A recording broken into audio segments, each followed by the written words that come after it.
Hello again, everybody, and welcome back to Podfluxxx episode number 13. It's me, K-Fresh, Kevin Fulton, as always, with me, Cortez Castro, a.k.a. the Cuban Crippler, a.k.a. the Wi-Fi Murderer. Ladies and gentlemen, Ricky Reyes. Ricky, how are you and your Wi-Fi connection this week? Wi-Fi is still bad, so deal with it. Excellent. I'm doing well.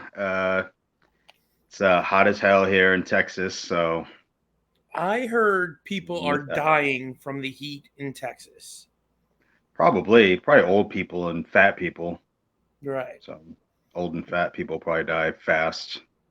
Or Hot. that's what COVID was about, right? Old fat white Yeah. people dying.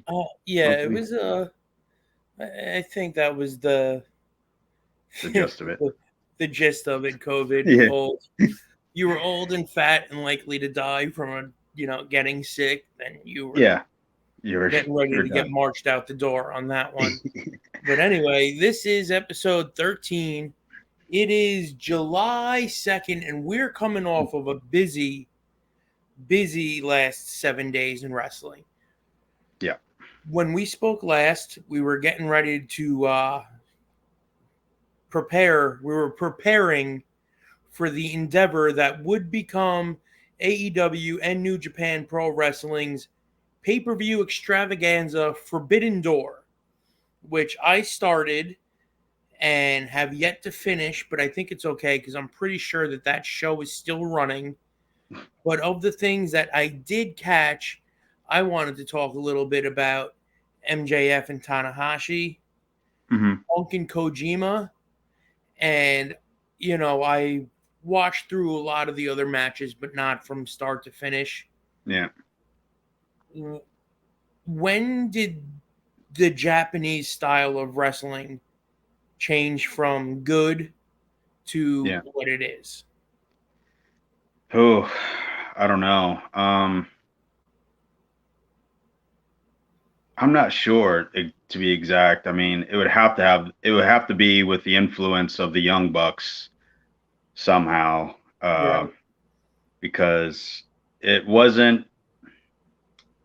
maybe a little bit of Osprey's influence too, just because it's like those type of guys seem to do too much in the divisions that they were in over there, Right. and then kind of brought it over here.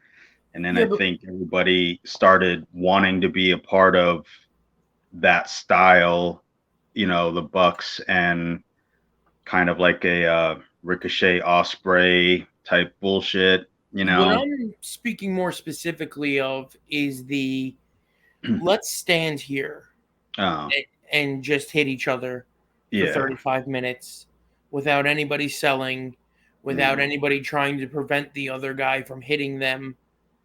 Like I know that, the back and forth, the 1-2s, the exchanges, the trades, Mhm. like those have always been a thing in Mhm. wrestling, in Mhm. Japanese wrestling, Mhm. where it was more of like, a test of your man card. Right. But I think now it's kind of just like the plot on why they're doing it has been lost. That's exactly it. Is like I don't think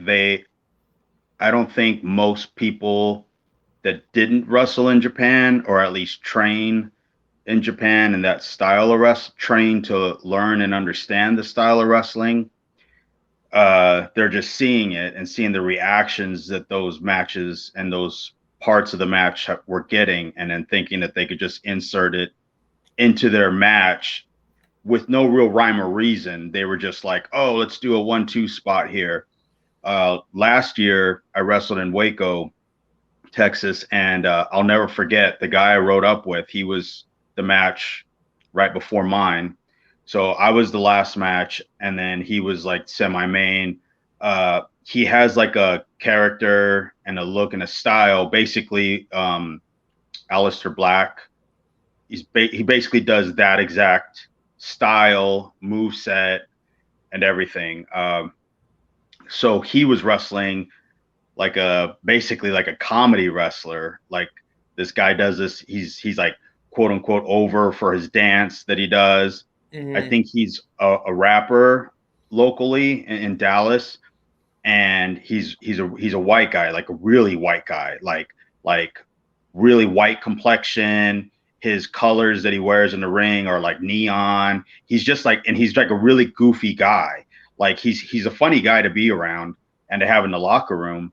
But his his character that he wrestles as is also goofy, right? So I remember, like, I put my match together, whatever, and I had a really, really, really fun match that night. And the guy was wrestling was pretty similar to my style of wrestling, and he kind of like was in tune with, what we were going to do. So he kind of built his matches similarly. He's one of those guys that like looked up to like Low Key and Homicide stuff. So he knew who I was and kind of like the idea of what he was going to get himself into. So he had a lot of good ideas for the match. One of the ideas was we needed to get the crowd ready for the big finish, right? Right. And at this point of the match, we had already did a comeback and we were pretty much 50-50. We were even at trading false finishes, and then I thought, okay, well, let's settle them down to get them to start going back up. And that's kind of what that 1-2 back and forth needs to be. It needs to be placed on the back end after a couple of false finishes when it's believable for both guys to be just trading because they're both frustrated, angry, fired up, all these, different emotions, and it doesn't just go into, you don't just go into it like stand there, square up, you hit me, I hit you, you hit me, and then expect the crowd to really invest, like he kicked out of one of my big finishers, boom, and then I was getting up and the crowd's chanting his name. I'm getting mad, he's slowly drunk. I'm giving him time to drunk sell up. And I even had to tell him like pull yourself up, so you're alive, because we're going to start throwing big boys right here, and we got to get them excited for it. We got to get them excited for it means we have to hook them into caring about this, what is about to happen. Right. And people don't understand that. That's the biggest issue, is they're just doing these things because they either have a wrestler, that can do that in the ring, but they're not thinking into what this moment, how do you get to that moment is really the hook. My frustration, grabbing him breaking, popping me, and I just come right back and, rock him. He leans against the ropes, boom. And, and then we're just kind of like, just getting into it. And, it takes time, and that has to be factored in on TV. When you're doing a television match and you only have maybe 8 minutes, do you really need that in 8 minutes? No. Right. You need to spend 3 of them chopping each other. Right. Like you don't need it in an 8-minute match. Like this was the main event of a big show, and this is what the crowd came to see. Like they know what they get when they use me, and they know what they get when they use this guy. Like he has built a good reputation for being that style wrestler. So it made sense. Back to the guy I was riding up with, like he was a striker style wrestler. He knows kickboxing and stuff like that. And then he went and did a trade. So I didn't know he did a trade spot as well right before us. But on the car ride home, he was telling me, he was like, man, he goes, you guys just went after it and blah, blah, blah. And he goes, your trade spot worked way better than mine did. And then I kind of laughed because of the guy that he wrestled, and his style of wrestling is he's a striking style wrestler. Like he does the spinning back elbows. When I say he does Aleister Black, he does exactly his moveset. So why would you level up a comedy wrestler? That's like Low Key and Colt Cabana trading, right, kicks and forearms and chops. It doesn't make any sense for the goofy, character wrestler to do that with what's your bread and butter, what you're strong at. I remember Austin Aries one time we were wrestling, and I think it was the LA Dojo actually, and he was like, you want to do like a trade thing or something?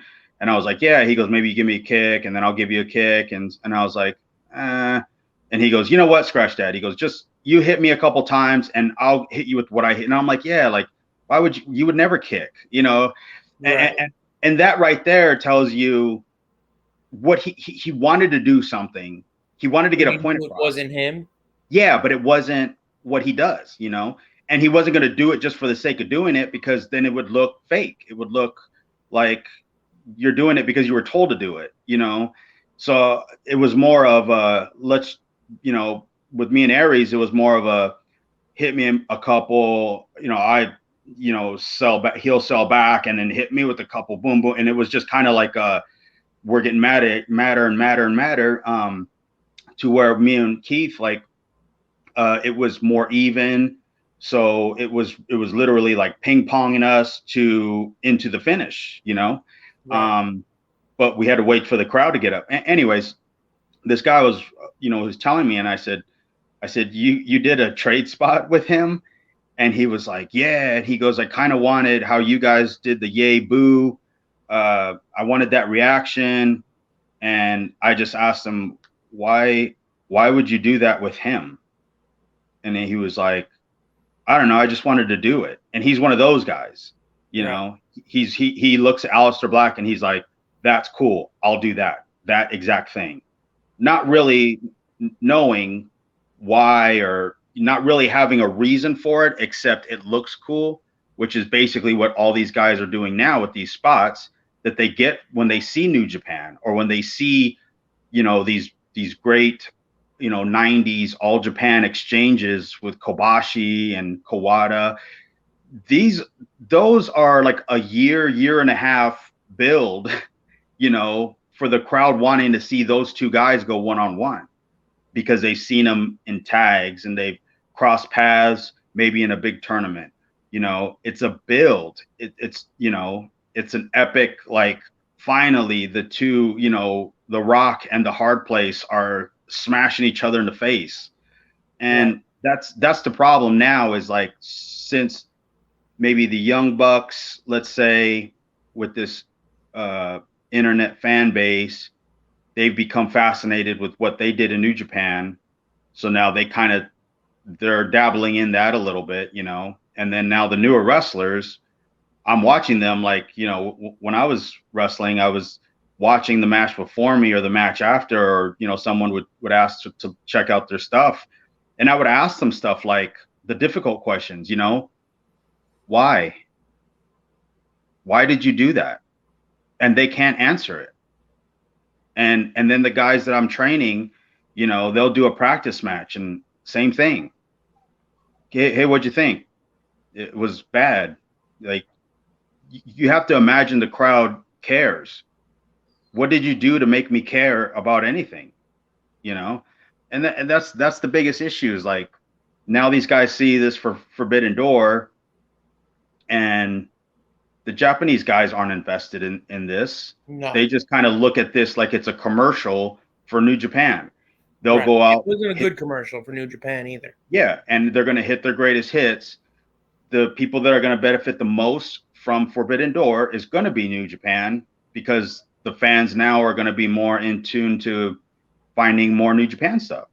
So it was a total win for them. And, you know, I mean, with the exception of maybe a couple of matches on that card, from what I was gathering, like, it was kind of just a big tax write-off, I guess. I don't know why Tony's doing these, to be honest. I mean, again, New Japan benefits out of this whole thing. So yeah, well, they did the spot in almost every match that I watched, which was so annoying. And then watching MJF literally have to work around Tanahashi was sad. That's what I was telling you about, you know, how he's moving, and you can see what was the point of having him in a match before this match. Right. What I mean, what are you doing? Like, him in a suit coming out, maybe mouth, you know, him face to face in a suit, letting MJF do most of a promo, insulting him, whatever, maybe Tana getting over on him a little bit, him scurrying away. That's all you needed for those two. Right. Like, you didn't have to make Tanahashi work any more than what he already was going to do. You know, this guy's banged up to shit, you know, and has to fly halfway across the world to get there. Like, just give him the night off and let him, just prepare for one match. Did you get to see the Omega and Will Ospreay yet? I did not. I didn't like their Wrestle Kingdom last year. Yeah, I didn't like their Wrestle Kingdom match. I had a problem with that for the same reason I had a problem with the way the stuff that I did see that they did. You know, they went out and intentionally did too much, and then to follow was Jay White and Okada at Wrestle Kingdom, and then similar situation to follow again, Bryan and Okada. In a straight up wrestling match, like right. Trying to pull shoulders out of sockets style wrestling match, you know. Do you think they should have put Ospreay and Omega on last? If they're gonna do all that shit, yeah. Well, it's AEW, and so everybody's going to do all that shit. So it's really then, what do you put on last at all? You couldn't put the Tanahashi and MD. You could not put that on last, right? No. And then you jobbed out the the IWGP title by putting it out there. Yeah. With what's his nuts? Yeah. So you can't put that on last. No. And then you've got all these other, clusterfuck matches. I think knowing that Omega and Ospreay were literally going to do everything in the world, that should have been the main event. I would have going into it that they weren't going to be, looking to work finger joints, and you know what I mean. I would have put the Jericho, the tag match with Naito third, and then Okada, Bryan, and then Omega, Ospreay,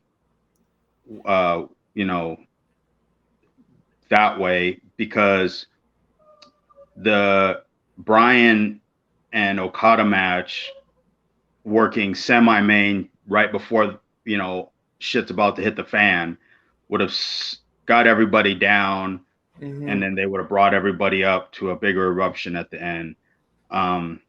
Besides the fact that it was obviously the dream match that everybody wanted to see, that put them on last, but I didn't like it at Wrestle Kingdom that they did all that shit, and then I didn't like it here that they did it again. So you saw the Tiger Driver, I assume? Yeah. It was safer than people are trying to make it out. I mean, on your head is on your head, right? Yeah, but like, is it the way? So like, you think all those curls he had up top protected him? The way Kawada and Misawa did it was the dangerous way, because I think Misawa was like looking for the ground. You know what I mean? Like he wanted his eyeballs first. I was like, so when I saw that, I was like, holy shit. Then when I saw the way he hooked him, and with it, when he went to his knees, your hips bend back, right? So he kind of slides a little forward.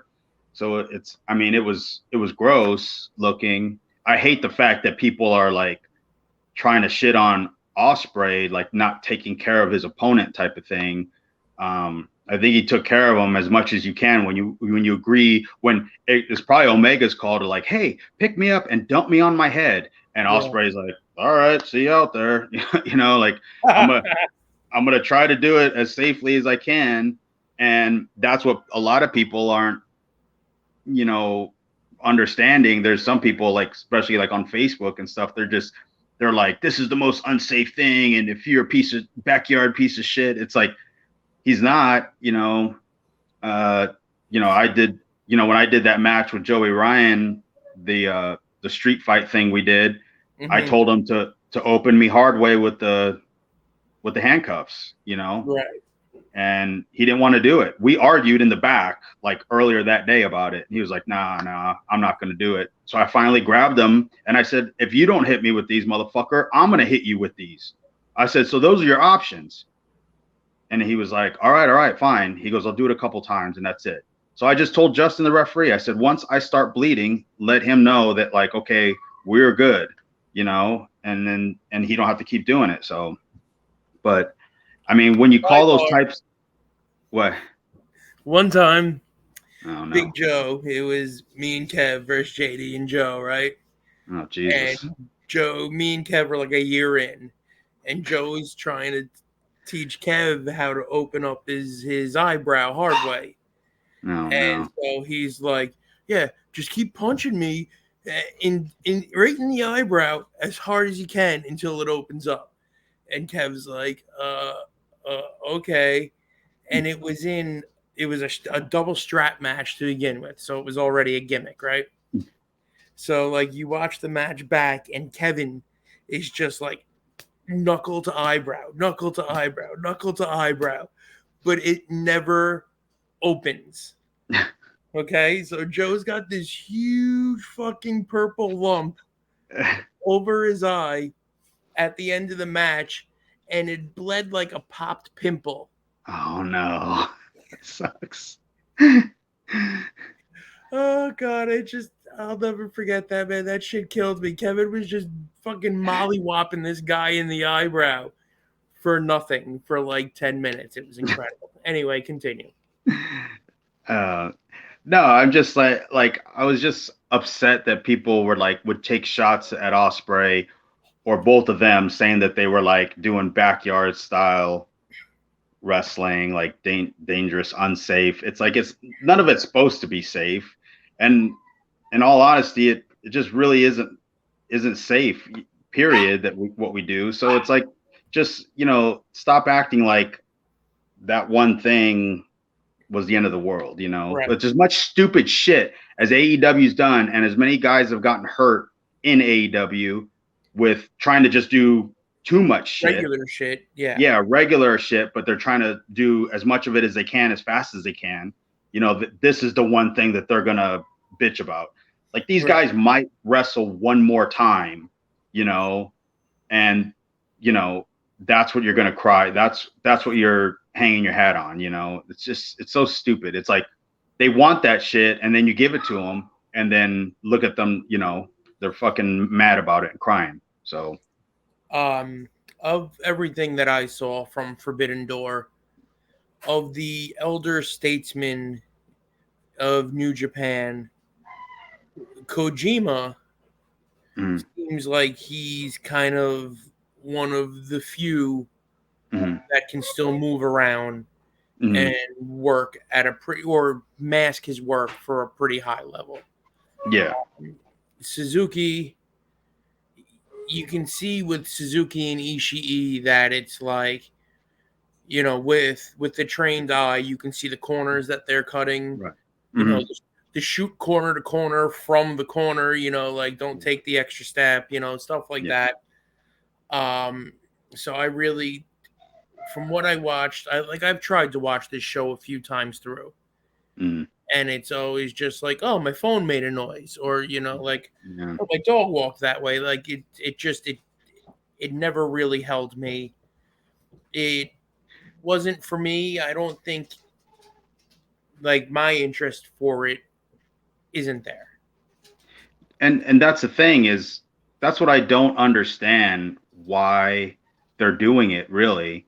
I mean, I'm real curious financially if it benefited both sides as much, just because AEW's going into their biggest week, you know, in the company's history, obviously, you know, led by the biggest, you know, drawing single event that they're going to have, you know. And I don't know, I don't think that's smart business for them to do. Yeah, I don't know. It baffles my mind, because at the end of it, it happened, and then the only place that this leads to is Okada gets his win back at Wrestle Kingdom. Right. So who does it benefit? Again, New Japan. Well, let's talk about who's not benefiting, and that's going to be Bryan Danielson, who's now broken his arm. Yeah. And then reports were that it was worse than they initially thought. Mm-hmm. You're 2 months from going to Wembley Stadium, and now you might not have Bryan Danielson.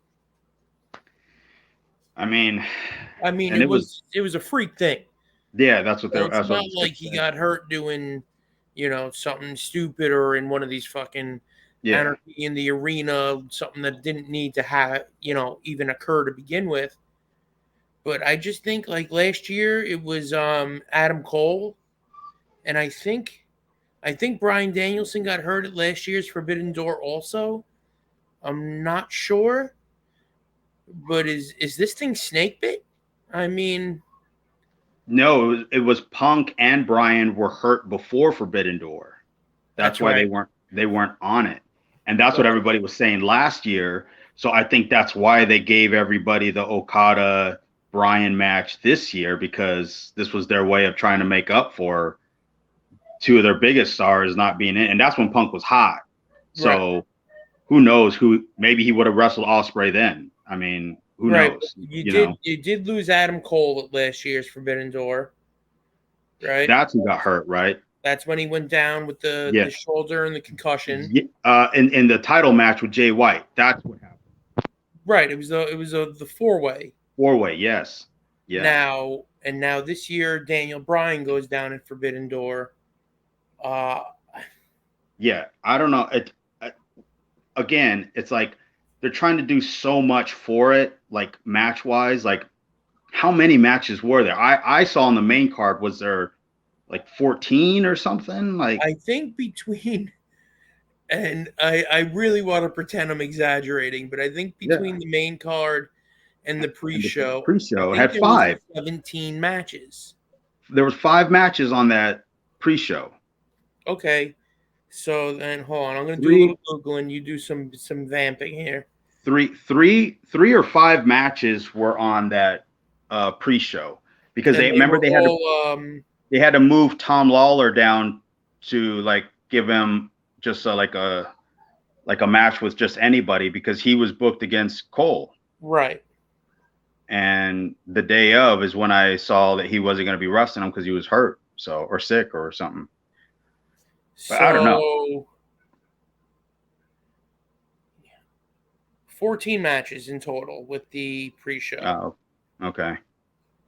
It's just too much.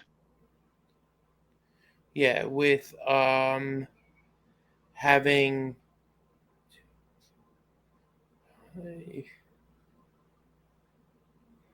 9 matches on the main show, which is insane, right? Because the times of these matches on the main show, Okada and Bryan, 27 minutes. Yeah. The Sting, Darby Allin, Naito, Suzuki Gods match, 15 minutes.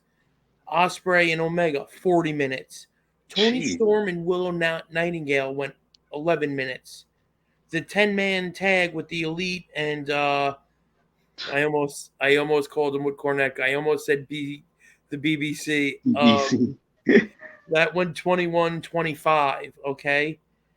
Sonata and Jungle Boy went 11 minutes. Orange Cassidy's match with Garcia and Zack Sabre Jr. and Shibata, that went 12 minutes. Punk with 13. MJF and Tanahashi went 15 minutes. Ooh, that's too long. All that is too long. Yeah. I know you got a pay-per-view here, right? But you got 14 minutes. 14 matches. What happened? What happened to an 8-minute match? Just send somebody out to fucking get over. Yeah,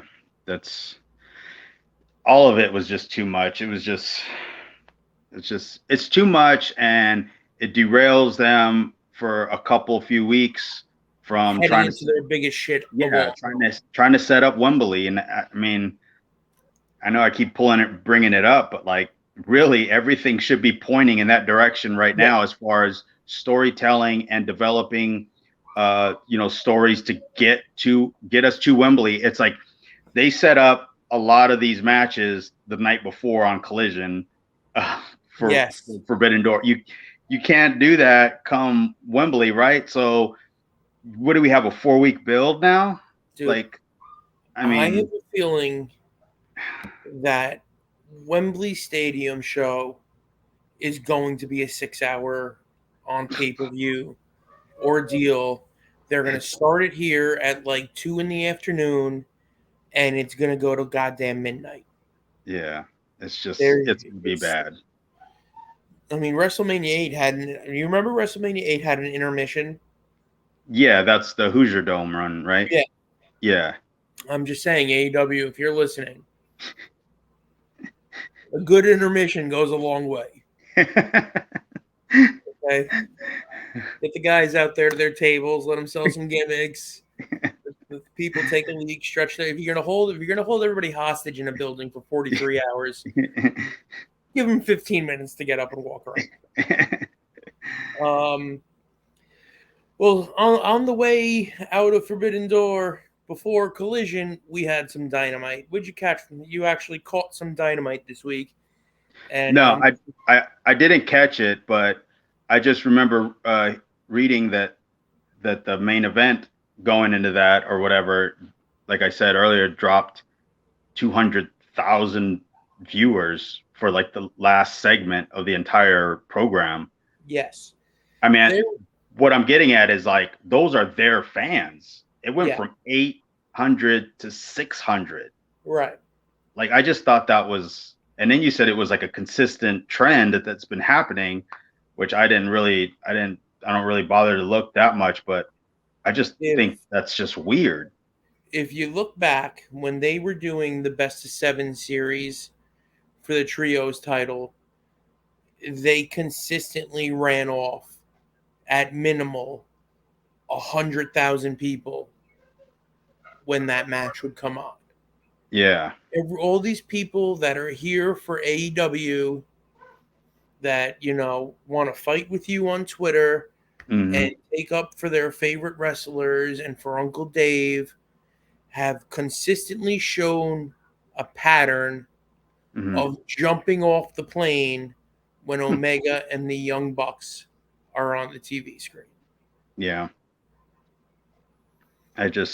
Which I also don't know if it's that's the matter, or the people who want to watch the shit on that show, that seems logical. Like if the people like you and I who are actual wrestling fans, because I know normally when the Young Bucks match comes off, that's when the show, that's a lights out match for me, because that's when the show's over.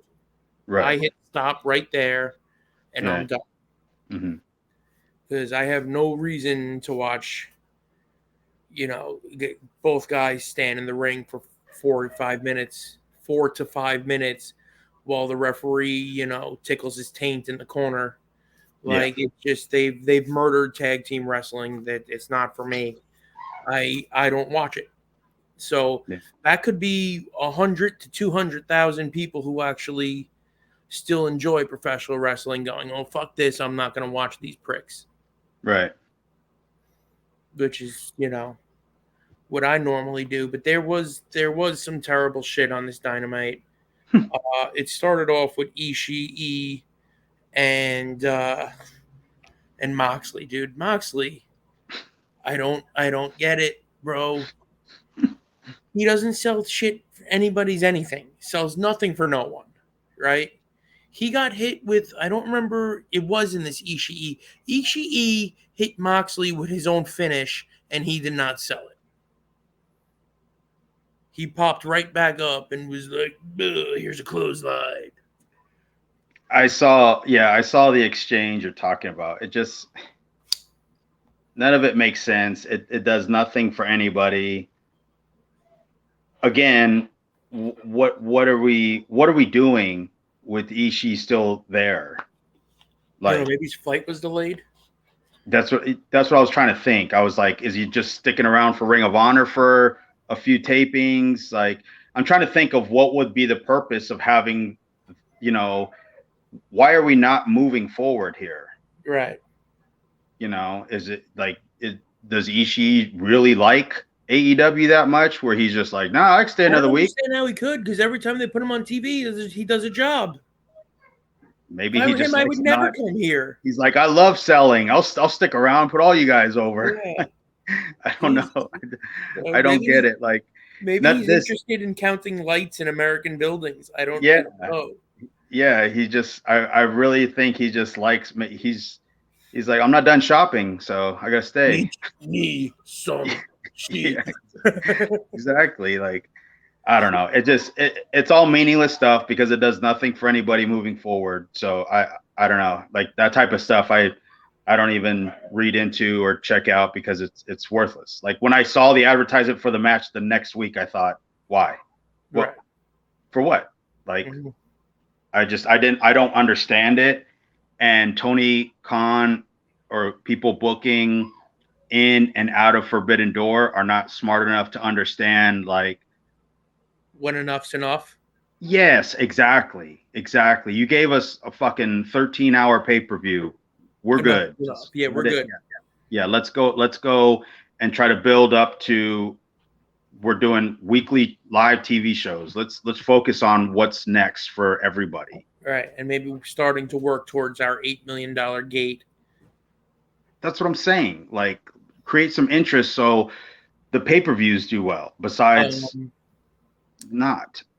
did you catch any of that El Hijo del Vikingo, Keith Lee, and Orange Cassidy 6-man tag? Oh God, no. Absolutely not. So basically, Keith Lee was just trying to use El Hijo. It was against the Jericho Appreciation Society job guys. Okay. And Keith Lee was trying to use the Viking as a projectile for like most of the match, just throwing him at motherfuckers. But they botched it like 3 times. I don't know what they were trying to do on the. It wasn't good.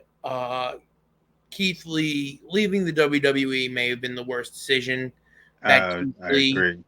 has ever made, even Right. though they were using him like shit on the main roster and they made him look stupid.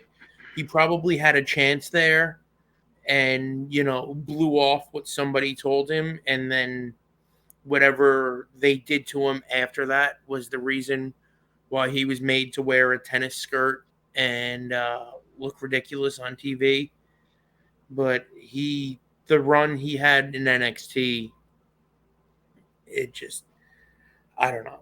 I don't know what they did to him when he got to the main roster, but it's not as bad as what they're doing to him here. Yeah. I don't know.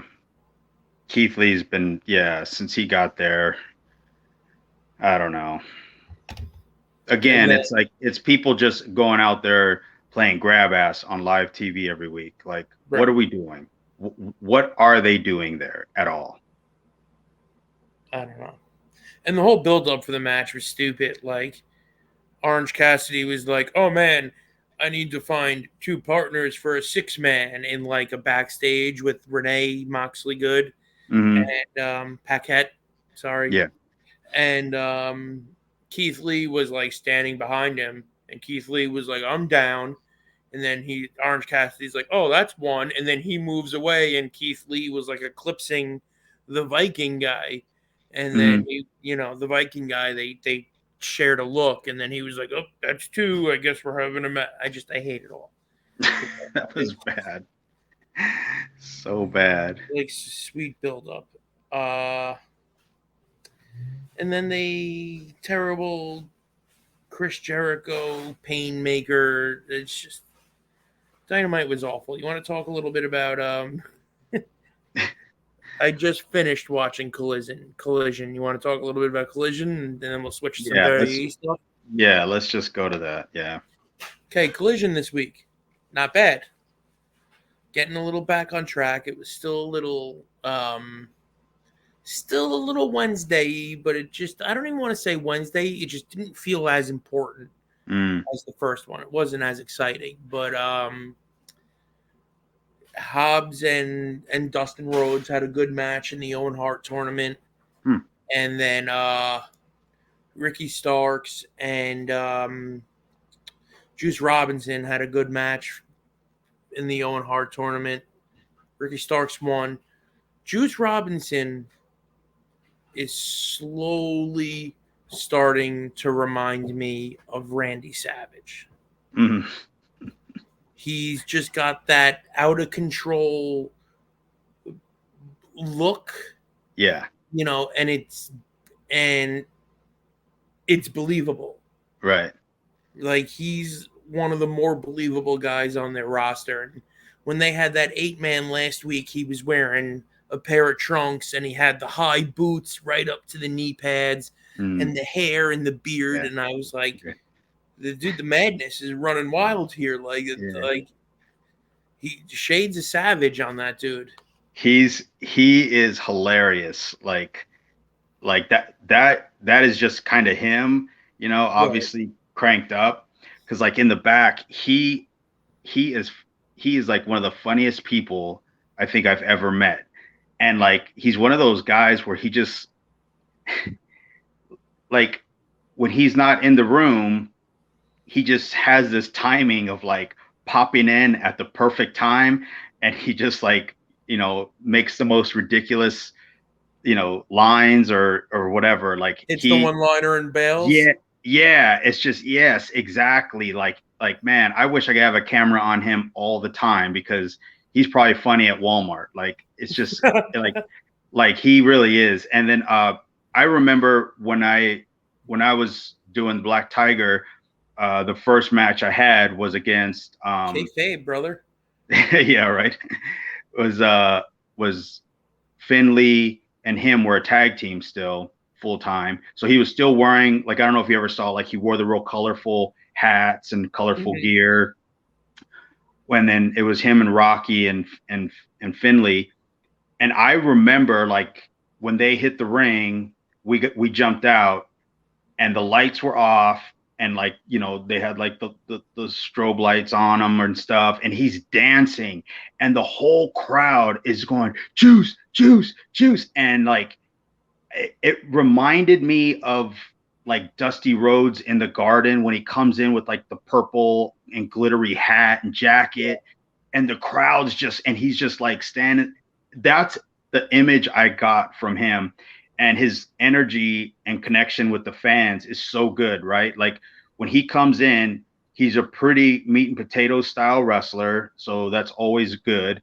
But his timing is like beyond good. It's something like you can't really teach, right? It's like, it's one of those things you have to experience when you're out there. Like when Juice came in, he just comes in with energy and like the whole mood changes.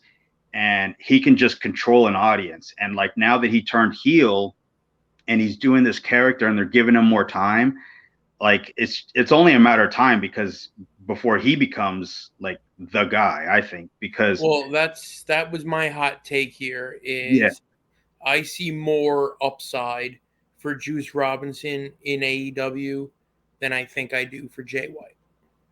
Yeah, I mean, Jay's just a different style heel. I think they need to be apart in order to really appreciate, because again, Juice, and there's a lot of guys that are like that command so much of the spotlight. Yep. The other person kind of just is just there. He's just chewing scenery anytime you. And you like to hate him. Mm-hmm. You know what I mean? Like, he's that type of heel to where Jay is just it's a completely different style heel. And I don't like them side by side so much because you can't really enjoy Jay as much because Juice I've got is good so news much for more. you. They challenged FTR to a tag team world title match. So, well, I figured they were going to be a team. They work well together because of the styles. Like Jay also is, very punch and kick style wrestling. They did a promo where they've officially added the Gun Boys to Bullet Club Gold. Yeah, So I saw that. hopefully they'll be the tag team, Mm-hmm. and then Juice and Jay can kind of do more individual stuff. Mm-hmm. But wasn't a bad promo. I think those four guys are a good fit. Yeah. And so far, I'm into this episode of Collision. There was and the show started with MJF he did like a 7-second squash on just some random job guy from Mm-hmm. Hamilton, Ontario. Mm-hmm. Cuts a promo. Nobody from Ontario can beat me. Ethan Page came out.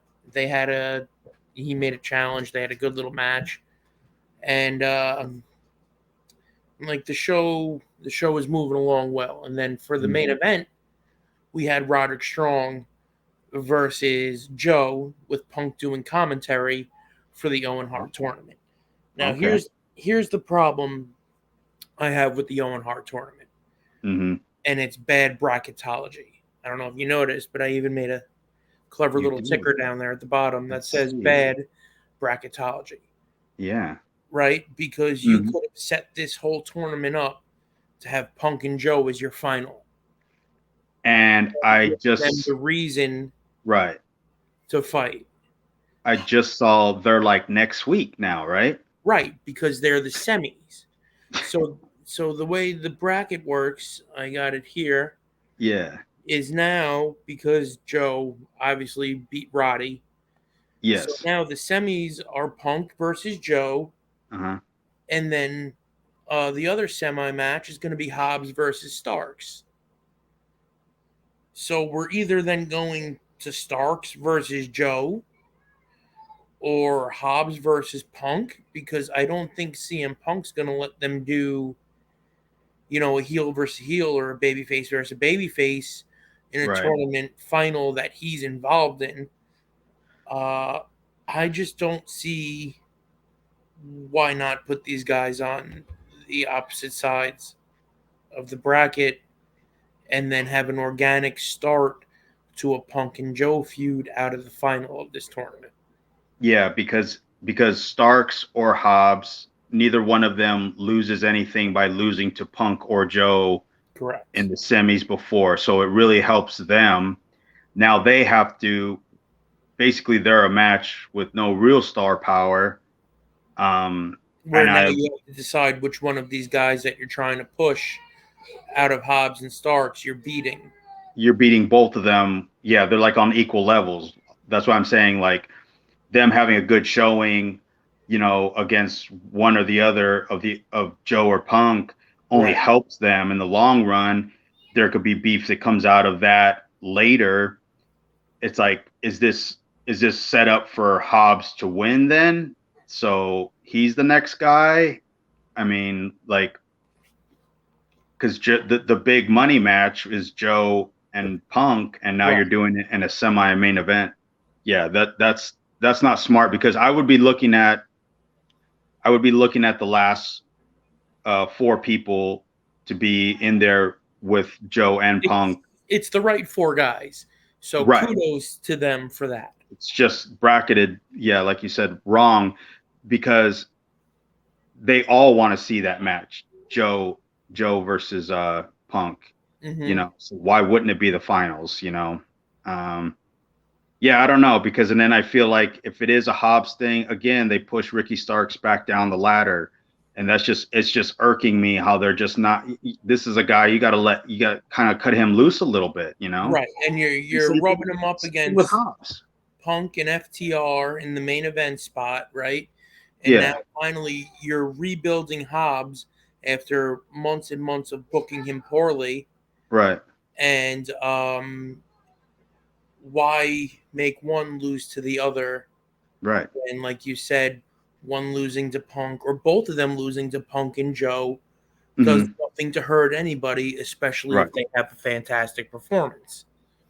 But those guys are going to get those. That's what I'm saying. Those guys can get those guys over in those matches. Like they could be like, look, this is, if Punk's talking to all 4 of them, it's real simple.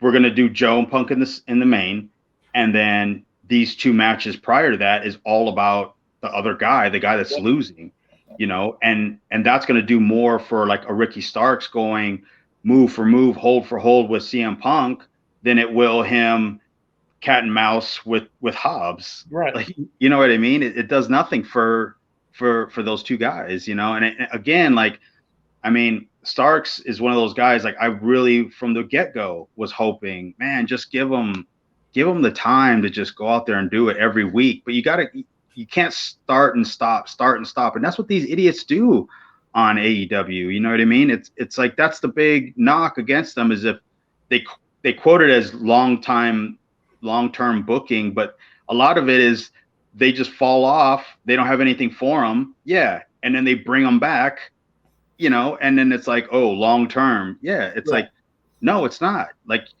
long-term booking is bringing them along every week, getting a little bit better.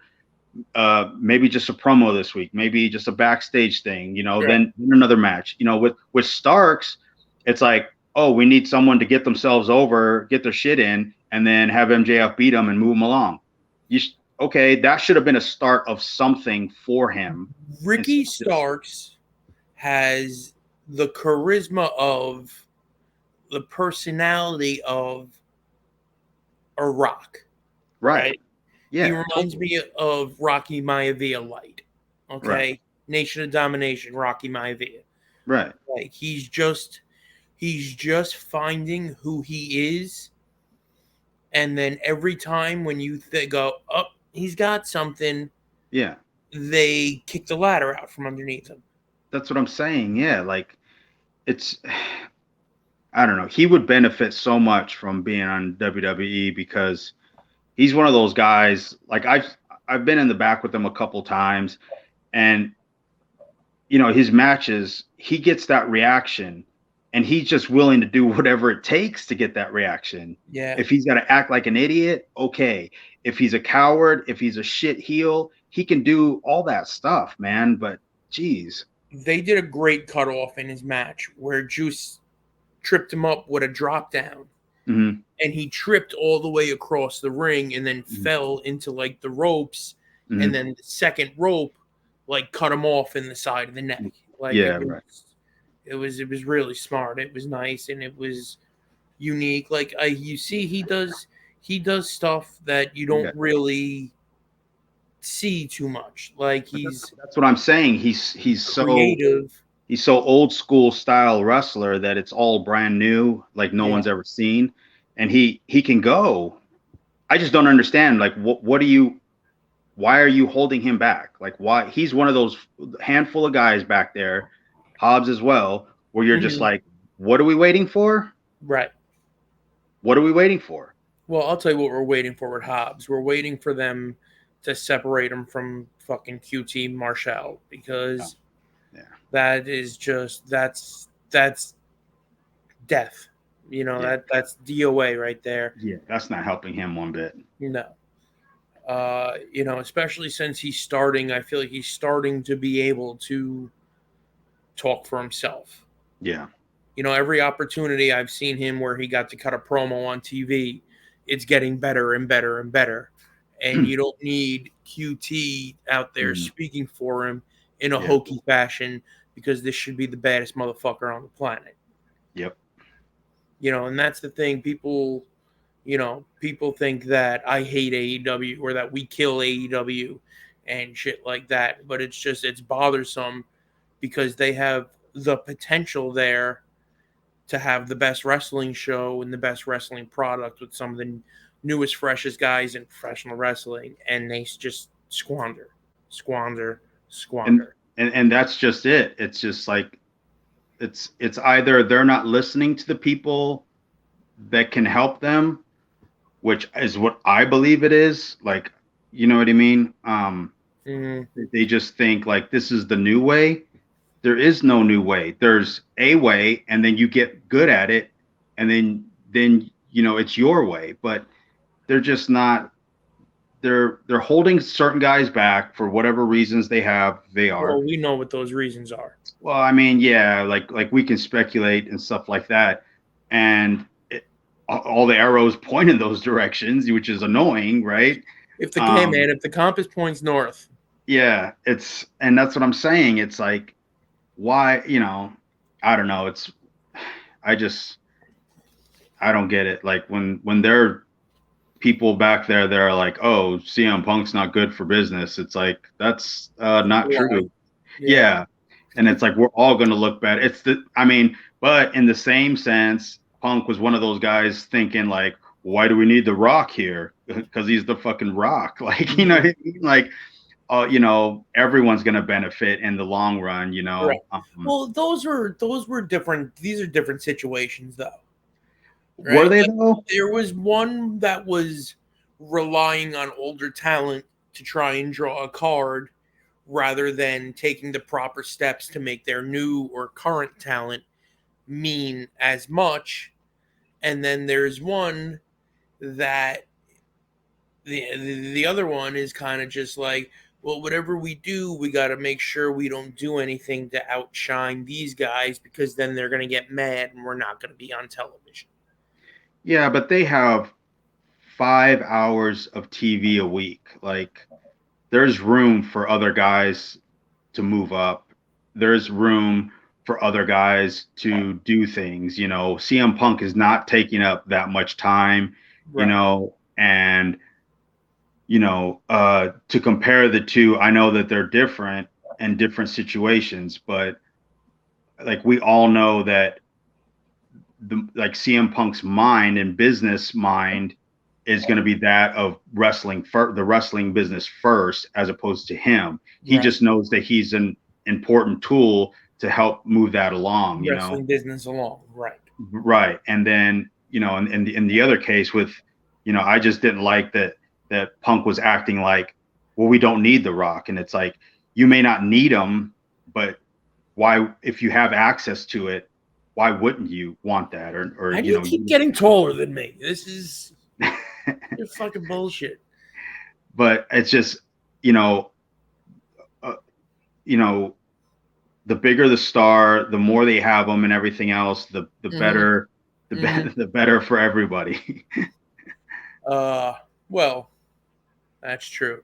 Speaking of bigger stars and better things, we're going to switch gears a little bit here. Yeah.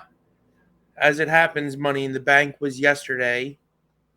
I've concluded watching it through a couple of times because I couldn't be bothered to really entirely pay attention because sometimes it's kind of just like, especially with these gimmick match pay-per-views, it's all very paint by numbers, as most WWE stuff is.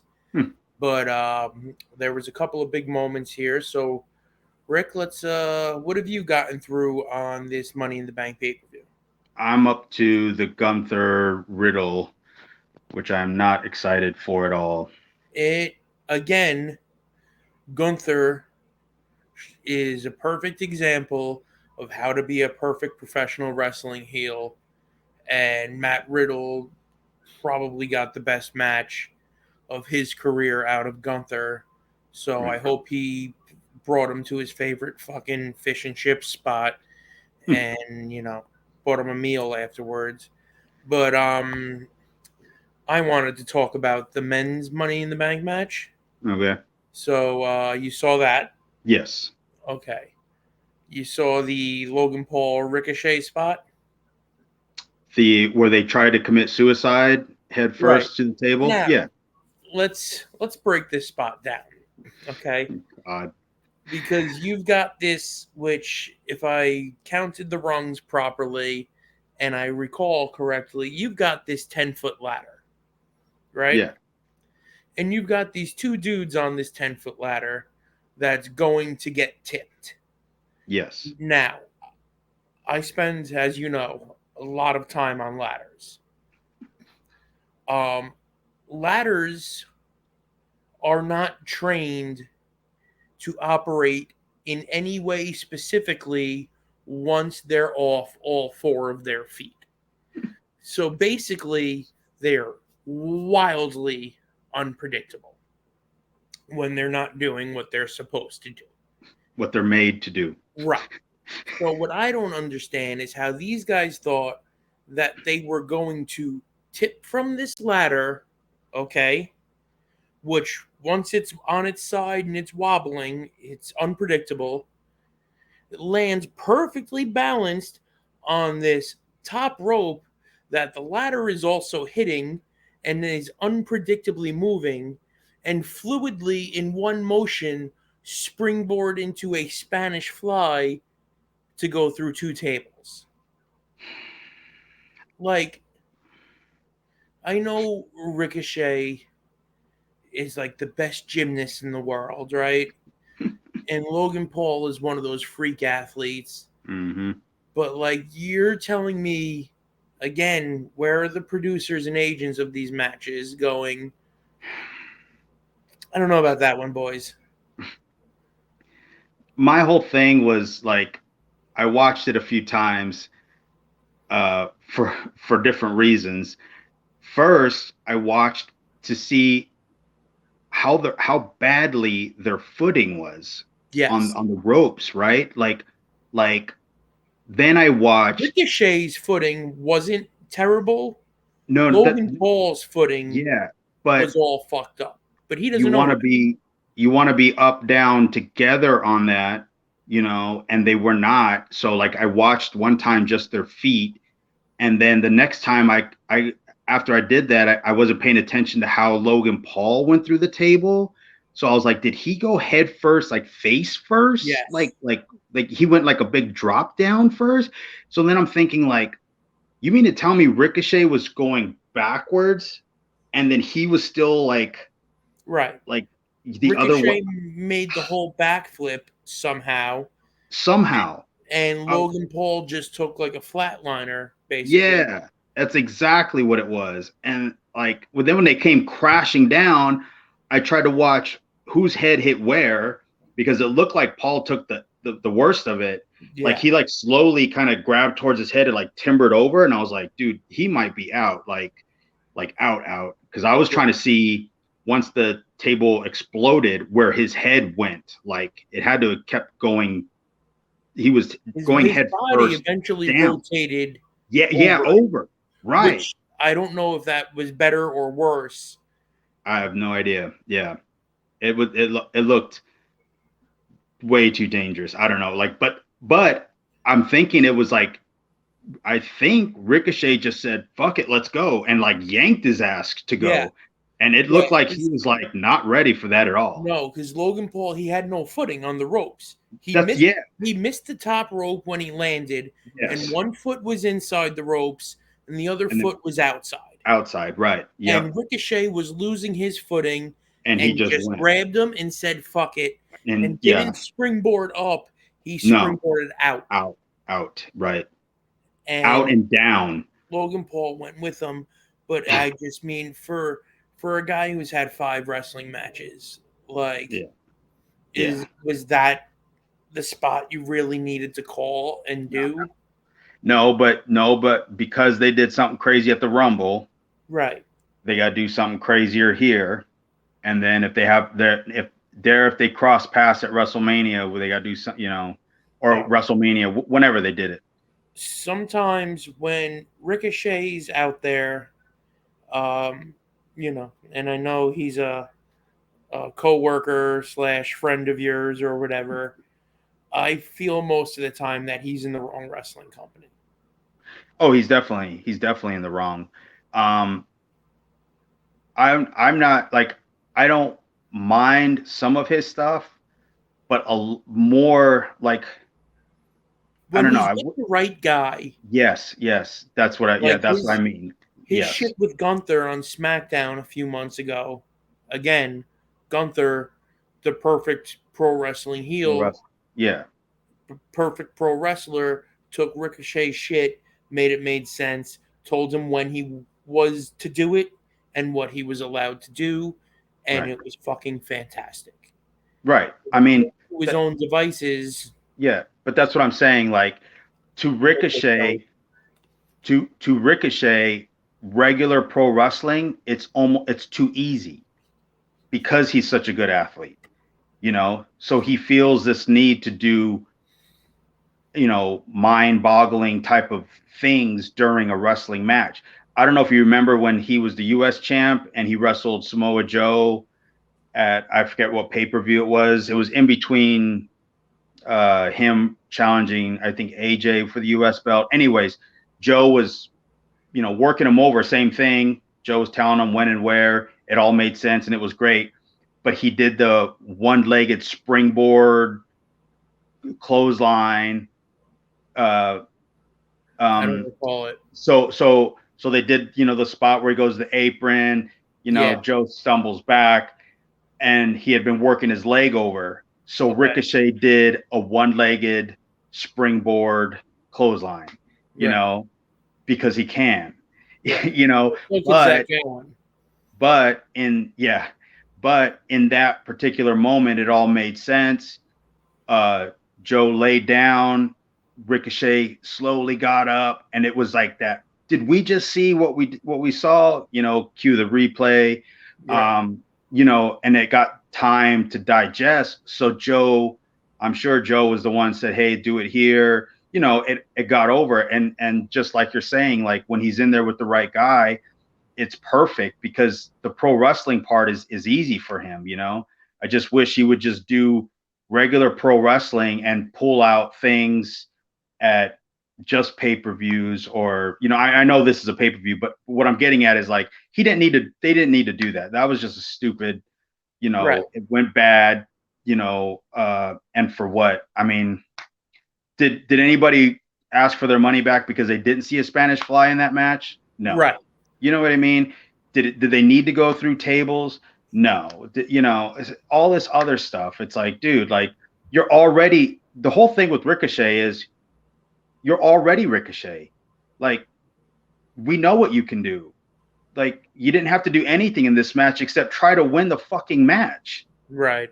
I mean, look at what they did, where they did it to the floor. How are you trying to win the match if you're falling to the floor through tables? Like, I mean, I know that it's one of those matches where you're just like, oh, we got to do moves for the sake of doing them so the crowd will cheer. I don't think that's true. I think that every time someone, if they would have frantically ran straight up the ladder really fast, you would have got huge ovations because that crowd was ready and hot and looking for all that, and like Shelton Benjamin used to do. Yeah, that's what I'm saying. Like those guys, they made chasing the briefcase a big deal. This is not a big deal anymore now, especially with these type of guys in it. It's okay, what kind of car wrecks are we going to see? And then my pick to win is one of the two that I picked ended up winning, just like everyone thought that they were going to, and that was it. It was not a good match. Well, let's get to the pick to win here. Right. They went with Damian Priest. Yep. I'm sure, in your opinion, that was the way to go, especially based off of recent conversations that we've had in the past. But who do you see right now with the more momentum and the bigger upside, LA Knight or Damian Priest? Well, I think Damian Priest has a bigger upside. The reason why I thought Damian Priest would go over is because he needs it and LA Knight don't need it. He doesn't. Right. LA Knight doesn't need Money in the Bank to, by the end of this year, become world champion. He doesn't, because he has the microphone. Mm-hmm. And he's already that over, to where Damian Priest now is looked at on that next level. Like, he's got Finn in his group, and he's got Rhea in his group, and he's got Dominic, right? Dominic's the ultimate heat magnet. He's got the best worker, the ultimate heat magnet, and the top female. Oh, yeah. So, like, where does Damian Priest fit as far as an individual now, right? Because Finn is untouchable in the ring. Dom, for right now at least, is literally their hottest heel that they have. Yeah. So that's just, where do you want to put that heat at? You can get somebody else over just putting them when they're with Dom. And then Rhea, even when she's with Dom, they're such a good couple, like on TV, it fits perfect, right? So he's almost overshadowed so much that he needed it. LA Knight's so over, he doesn't need it. Like Dusty used to say that he didn't need the belt because he was already over. And sometimes that's true. I don't really know, but like I think that LA Knight didn't need the win Money in the Bank. Yeah, well, I don't think LA Knight needed to win it either. But the responses that LA Knight is getting in buildings now all over the world is insane. Okay, but here's the thing. Here's the thing, right? He's just not on that because he'd have to challenge Roman. Yeah, no, he's on the wrong show. So that's what I'm saying. So Roman is so far involved in what he's doing, you can't steer away from that right now, right? But you keep LA Knight on this track for sure. Yes, absolutely. The day Roman's in there gloating, talking about he's the greatest, and cue LA Knight's music, and when those two go nose to nose, you're gonna sell out every building you go on from that point on with just them two. Right.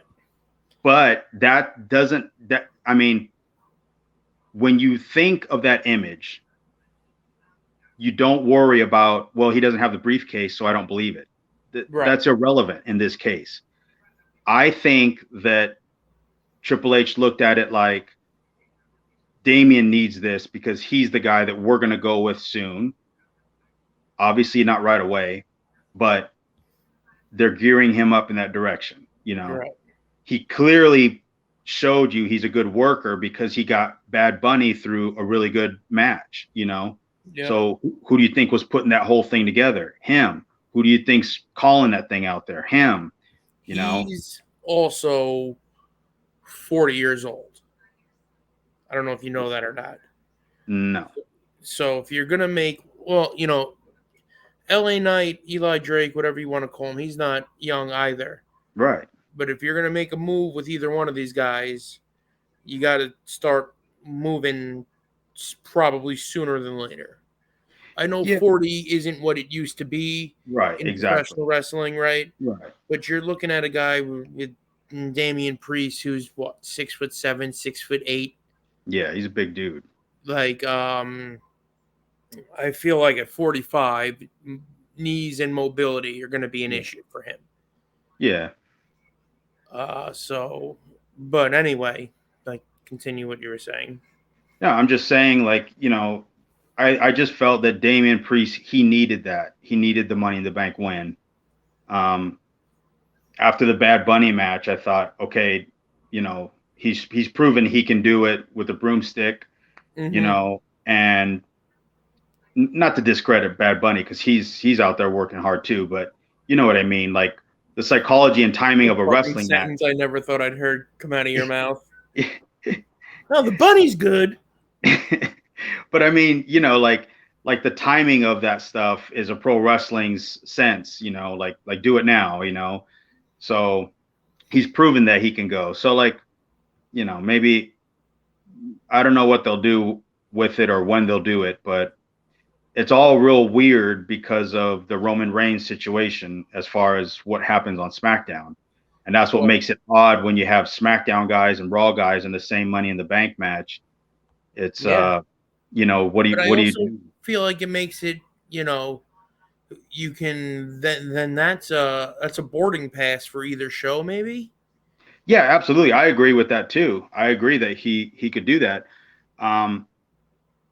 Again, like it's up to the guys and get their angles over to level up to where Roman's setting this bar, because he's setting it so high that it's almost untouchable, Yeah. And you didn't get to the tag match yet. No. Do you know the finish or anything? Yeah, they pinned him, right? Yeah, well, first let's let's get through the John Cena promo. Yeah. Yes. So you This haven't is- made it up to this yet. No, but this is interesting. Yes. So John Cena comes out, starts cutting a promo about how the fans in the UK are the best wrestling fans in the world. Who knew? Right? Hey And guys. they don't get the credit that they deserve from Wow. wrestling companies and the people in charge in WWE. We do love you guys. And he Hilarious. thinks it's not fair, and he's going to start openly lobbying for WrestleMania UK. And then Grayson Waller comes out and says, this place doesn't deserve it. It sucks. It's cold. It's rainy. We Yeah. should do this shit in Australia. And then he gloms Cena. Cena adjusts his attitude. All right. But WrestleMania UK is clearly in response to All Out. Well, it of course everyone knows that now. It's not even like, well, insiders will know it, but the thing is how do you beat something that big? You go bigger. Yeah, you just go bigger, and that's 2 days. Whatever I was just gonna say, whatever they made, WrestleMania will crush. Yeah. And they'll be like, okay, don't do that stupid shit again, because you see what happens. Like, now, what I'm wondering, is this a bait and switch? Is this a red herring? Are they dangling a carrot out there, right? Not only for the wrestling fans and for the wrestling media and for dipshits like you and I, but do you think they're trying to force Tony Khan into doing something stupid in response? Kind of I don't make him know. show his hand, maybe book the stadium again quickly after All Out, and kind of watch as he gets the the law of diminishing returns. Are they trying to force him into doing some dipshittery is what I'm getting at. I honestly don't think they have to force him to do anything stupid. I think he's very capable of doing many stupid things on his own. So I could see that definitely being a possibility, but that was something that we talked about. Like, this was like the first time they're doing this, so of course it's going to do great. Mm-hmm. And you have to be an idiot to think that, like I said before, what are they going to do next, right?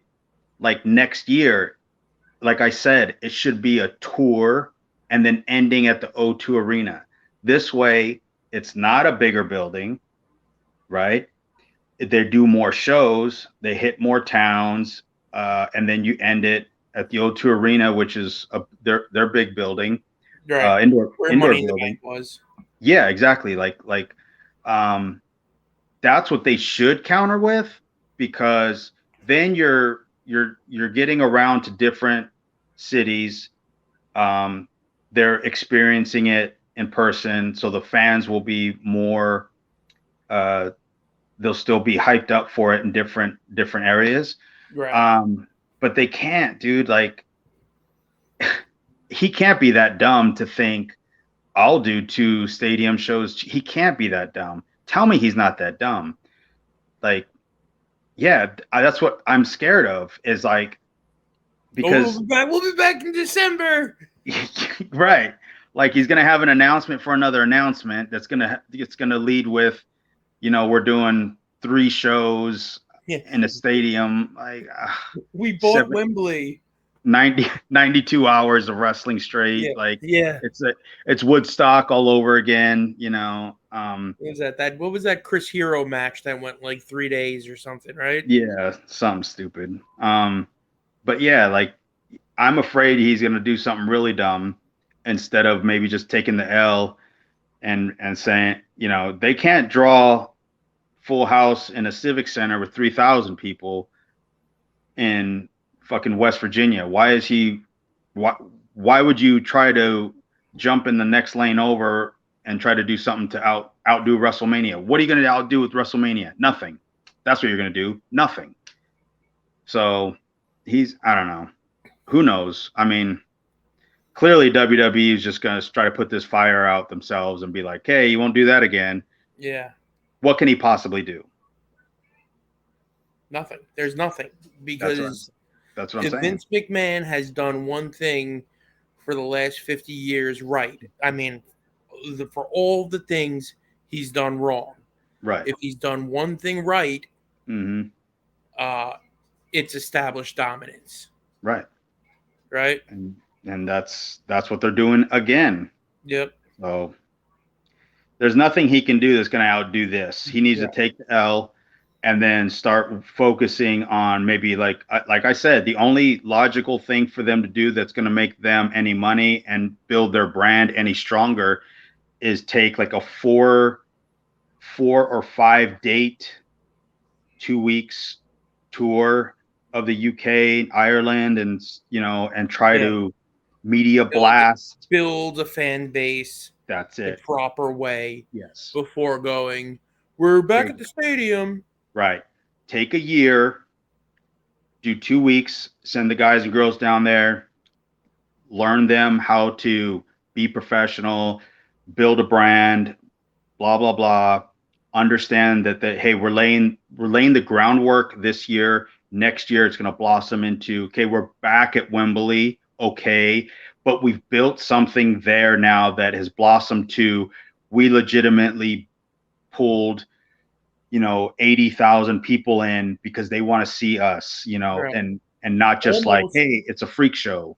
Almost like what they've been doing in Canada for the last 2 weeks, except the thing with what they've been doing in Canada in the last 2 weeks is like, I feel like they didn't do it on purpose.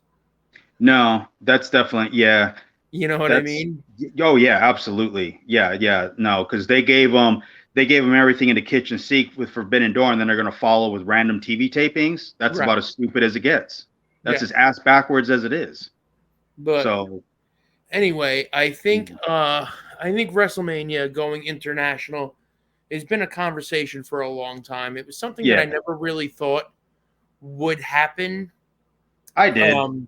Because I always felt like WrestleMania is like, it's a show that you can do domestically that globally people will travel to.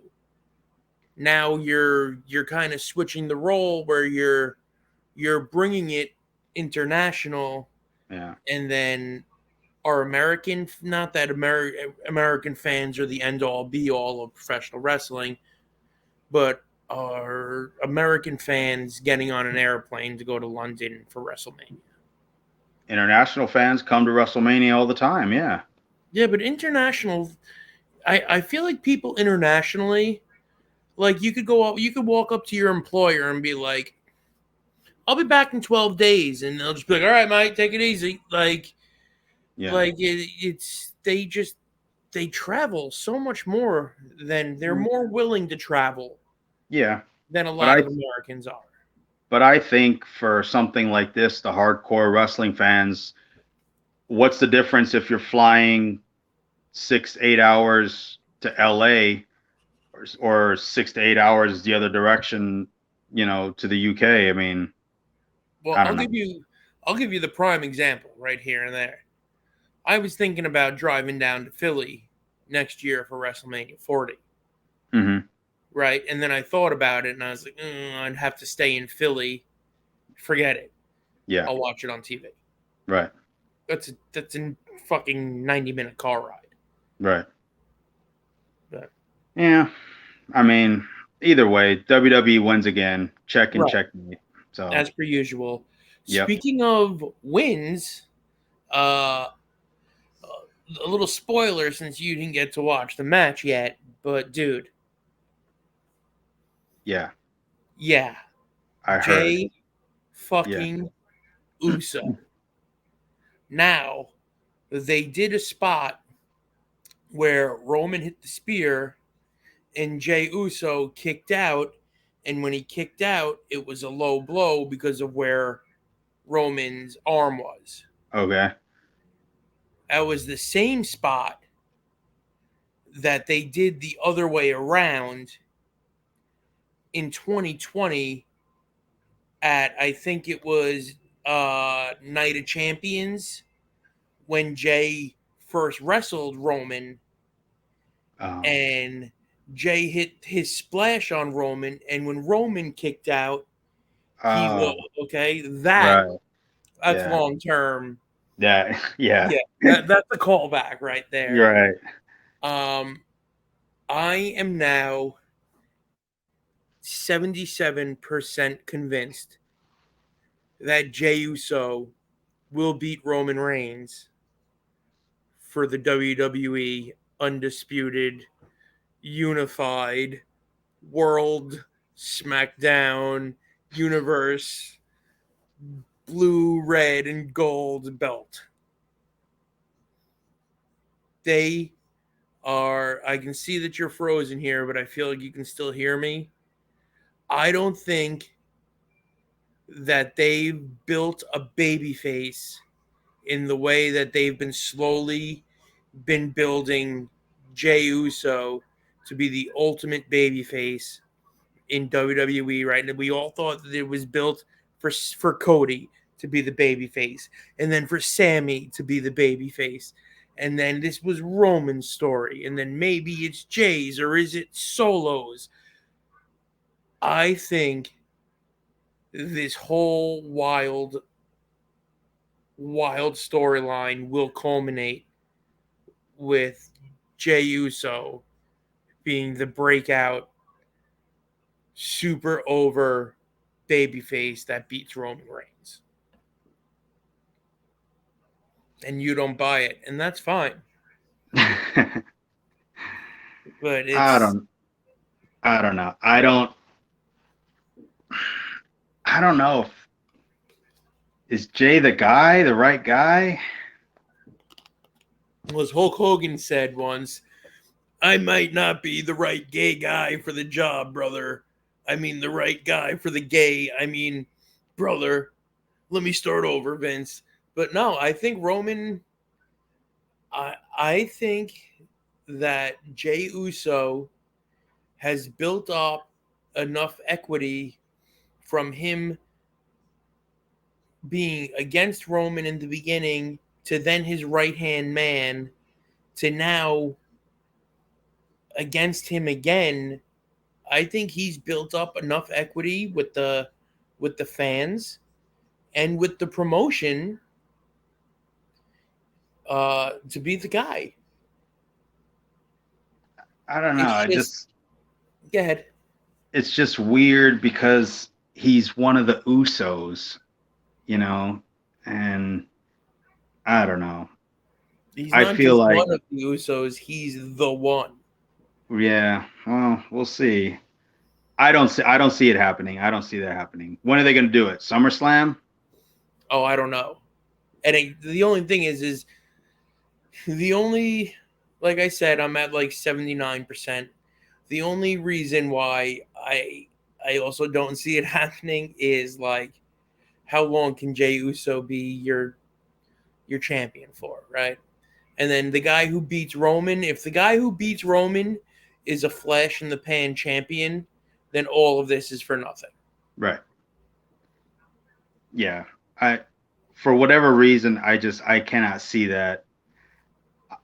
I like the wrinkle in it where he gets the win, which I kind of expected. I thought that's the only finish they could possibly do here somehow. And then I would see Solo beat Roman before I'd say Jay takes the belts off him. Right. But I don't know. I mean, either way, I'm right. Yeah, you're right either way. But I don't see it being Jay. I feel like with Solo still around, there's one more he has to go through. I feel like he's just going to go through each phase of this bloodline. And I really feel like it might be Solo. Like, I don't know. I didn't buy it at first, but then I don't know. I guess I started paying closer attention to him, I guess, more because of the fact that you brought that up. Then I started seeing like these little things. And I feel like this is just going to be another phase where, okay, so Roman, now he's more angry and he's been hurt. So there's blood. He's human. You know, he can be beat. Like the crowd, Right. they're softening him up for that. I do not see Jay taking the belts off him. I don't. Well, there's only one way to find out, and that is to continue tuning in, just like we would like everybody to tune in next week when we come back with episode number 14. Forbidden Door might be over by then. Hopefully, Maybe. you'll have finished watching Money in the Bank. There's going to be more Raws, more SmackDowns. I'm really excited to watch SmackDown this week and see how Roman responds. Yeah. So we're gonna have a bunch of great shit to talk about next week. I think this has been our longest episode. We had a bunch of great shit to talk about tonight. So for Ricky and for me, I say thanks for coming, Mother Fluxers. You guys have a happy 4th of July. Ricky, try not to get your fingers blown off in some south of the border firework accident.